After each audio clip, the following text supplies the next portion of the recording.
ఎవరు తెలియనటువంటి విషయం, విననటువంటి విషయం, 500 కోట్ల అవినీతి.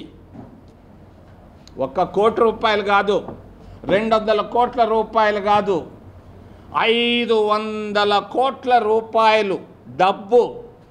మరి ఢిల్లీలో ఒక హైకోర్టు జడ్జి ఇంట్లో పట్టుబడ్డది 500 కోట్ల రూపాయల నోట్లు.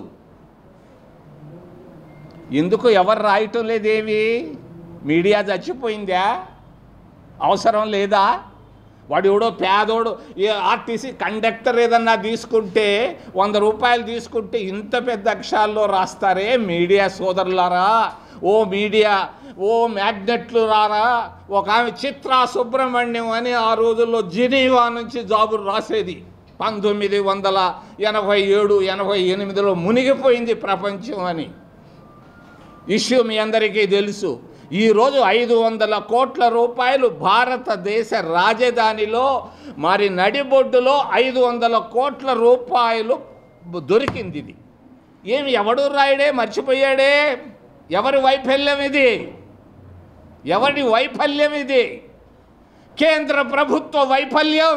వాళ్ళకి తెలుసు ఎవరు డబ్బు ఇచ్చారు, ఎప్పుడు ఇచ్చారు, ఎంతెంత ఇచ్చారని తెలుసు. ఒక జడ్జి ఇంట్లోకి వాటర్ బాటిల్ తీసుకోపోవాలంటే పోలీస్ సెక్యూరిటీ స్క్రీనింగ్లు ఉంటాయి. ఈడ ఎందుకు లేదు? ఎవరు చేర్చారు 500 కోట్ల రూపాయలు జడ్జి గారింటికి? అది ఎలా బయటపడ్డది మీ అందరికీ తెలియని రహస్యాన్ని నేను చెప్తాను. వాళ్ళ ఇంట్లో జడ్జి గారు యశ్వంత్ వర్మ ఆయన పేరు. ఆయన కులం కాయస్తు. ఆయన అలహాబాదు, బాగా డబ్బున్నాడు. ఆయనకి ఏమి ఇబ్బంది లేదు. ఆ డబ్బు ఒక మాజీ చీఫ్ జస్టిస్ ఆఫ్ ఇండియాది అని చెప్పుకుంటున్నారు. అడ్వకేట్లే కాదు, సుప్రీంకోర్టులో ఉన్నటువంటి జడ్జీలు కూడా చెప్పుకుంటున్నారు. ఒక రిటైర్డ్ చీఫ్ జస్టిస్ ఆఫ్ ఇండియాది ఆ డబ్బు అని చెప్తున్నారు. మరి ఎట్లా బయటకు వచ్చింది అది? ఇంట్లో పెట్టుకున్న డబ్బు. వాళ్ళ ఇంట్లో పనిచేసే పిల్లోడు ఒకడు ఉన్నాడు. వాడు కర్మ ఇట్టా ఉంటుంది. మరి హోలీ పండగ వచ్చింది. పండగకు ముందు అమ్మా పండగ రేపు ఎల్లుండి, నాకు ఒక 1000-2000 ఇవ్వండి, ఇచ్చిపోండి అని అడిగాడు. ఎవరిని? ఆ జడ్జి గారి భార్యని అడిగింది. వర్కరు, ఆ ఇంట్లో వర్కరు. పా లేడంది డబ్బులు ఇవ్వను పా అన్నది భార్య. మరి సరే, వాళ్ళు అక్కడి నుంచి పండక్కి హోలీకి అలహాబాద్కి భార్యాభర్తలు యశ్వంత్ వర్మ ఆయన భార్య ఇద్దరు కలిసి అలహాబాద్కు పోయారు వాళ్ళ సొంత ఊర్లో పండగ చేసుకునేదానికి. ఈడకు కడుపు మండింది. 2000 రూపాయలు నేను అడిగితే, అప్పు అడిగితే, సహాయం చేయమని హోలీ పండగకి అడిగితే ఇవ్వనటువంటి వాళ్ళకి ఇంత డబ్బు ఉండాలనా అని వాడు అగ్గిపెట్టె తీసుకొని ఆ తలుపులు తెరిచి తగలబెట్టాడు. ఆ పిల్లోడు తగలబెట్టాడు. అది షార్ట్ సర్క్యూట్ కాదు, అబద్ధాలు ఇవన్నీ. వాడు కడుపు మండి పేదవాడు అడిగినప్పుడు డబ్బు ఇవ్వలేదు. వీళ్ళింట్లో 500 కోట్ల రూపాయల పైన డబ్బు ఉందని చెప్పి నిప్పు పెట్టాడు. ఆ నిప్పు పెద్దదైంది. పెద్దదైన తర్వాత ఫైర్ సర్వీసెస్ వచ్చాయి. ఫైర్ సర్వీసెస్ తర్వాత పోలీసులు వచ్చారు. ఇంతకంటే పెద్ద గొట్టాల భారతదేశంలో 500 కోట్ల రూపాయలు ఒక జడ్జి ఇంట్లో పట్టుబడ్డాం. ఇదే ఫస్ట్, ఇదే లాస్ట్ కావచ్చు. దీన్ని నేను ఖండిస్తున్నాను.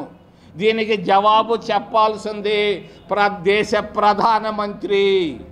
ఊరికే మాటలు కొట్టబాకయా ప్రధానమంత్రి గారు, వచ్చి జవాబు చెప్పు. ఎలా వచ్చింది డబ్బు? ఎవరిచ్చారు డబ్బు? ఏ తేదీల్లో ఇచ్చారు? ఎందుకు ఇచ్చారు? ఈ డబ్బు ఎవరిది? చెప్పాల్సిన బాధ్యత భారతదేశ 140 కోట్ల మంది ప్రజలకు ఉంది. చెప్పాల్సిన బాధ్యత. రెండో బాధ్యత చీఫ్ జస్టిస్ ఆఫ్ ఇండియా, ప్రధాన న్యాయమూర్తి సంజయ్, జస్టిస్ సంజయ్ దేశ ప్రజలకు ఆల్ ఇండియా రేడియోలో చెప్పాల్సిన బాధ్యత తనకుంది.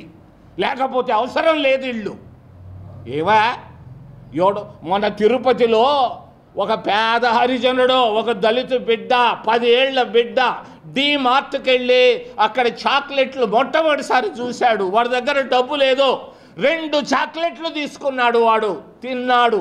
తిన్నదానికి వాడిని కొట్టారు, తిట్టారు, పోలీసు కేసు పెట్టలేక ఆగిపోయారు.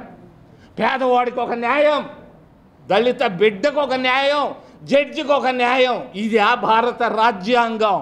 ఇదా మరి ప్రభుత్వం, కేంద్ర ప్రభుత్వం? జాగ్రత్త మోడీ గారు, మీ మాటలు ఆపండి. దీనికి జవాబు 24 గంటల్లో దేశ ప్రధాన న్యాయమూర్తి జస్టిస్ సంజయ్ జవాబు చెప్పాలి, 48 గంటల్లో. చెప్పకపోతే, రాజీనామా పెట్టి వెళ్ళిపోతే దేశ ప్రజలందరూ సంతోషపడతారని తెలియజేస్తూ